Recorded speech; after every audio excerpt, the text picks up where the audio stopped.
জ্বালানি বিষয়ে আমাদের প্রথম মিটিং হয়েছে।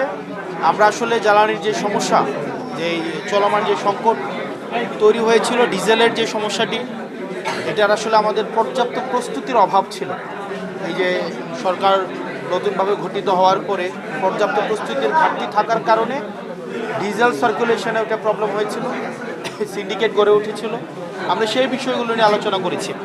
আমাদের পরবর্তী মিটিংয়ে আমাদের ওই যে আপনি যে বিষয়গুলো বলেছেন, মানে এনার্জি সোর্সিংয়ের যে ডাইভার্সিফিকেশন, ক্যাপাসিটি চার্জ, রিনিউয়েবলস আমরা কীভাবে করব এবং এনার্জি সোর্সকে আমরা কীভাবে ডাইভার্সিফাই করা যায়, আমরা সেই বিষয়গুলো নিয়ে আমরা পরবর্তী মিটিংয়ে কথা বলব।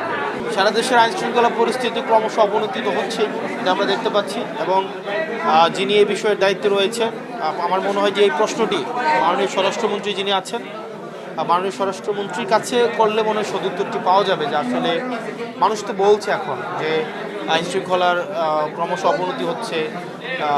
মানুষ আগের যেই ইভেন ইন্টারিম গভর্নমেন্টের সময় যে পরিমাণ আপনার ক্রাইম রিপোর্টগুলো যেগুলো ছিল, সকল সীমা অতিক্রম করেছে এই লাস্ট এই সময়।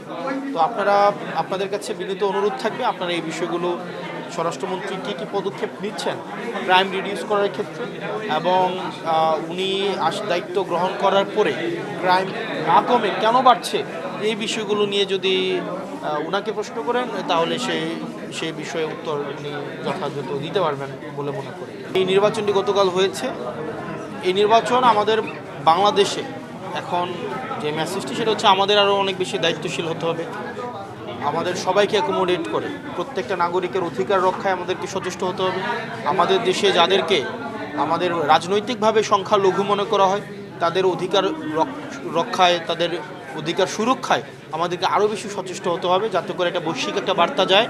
বাংলাদেশ হচ্ছে, তারা তো বেসিকলি হচ্ছে আমাদের যারা রাজনৈতিকভাবে সংখ্যালঘু যাদেরকে মনে করা হয়, কিন্তু যারা আমরা মনে করি যারা আমাদের এই ইতিহাস ঐতিহ্য, বাংলাদেশের সভ্যতা উৎপত্তির একটি অবিচ্ছেদ্য অংশ, আমাদের হিন্দু, বৌদ্ধ, খ্রিস্টান, আমাদের যে সাম্প্রদায়িক যে সম্প্রীতির যে বাংলাদেশ, সেই সম্প্রীতির বাংলাদেশকে সবসময় নেতিবাচকভাবে উপস্থাপনের যে একটা প্রচেষ্টা রয়েছে, এই প্রচেষ্টার প্রতি আমরা সম্প্রীতির মধ্য দিয়ে এই বার্তাটি দেওয়া যে আসলে এই বাংলাদেশ হচ্ছে এমন একটি জায়গা যেটি সকল মতের, সকল পথের, সকল ধর্মের একটা সেফেস্ট একটা হচ্ছে ল্যান্ড।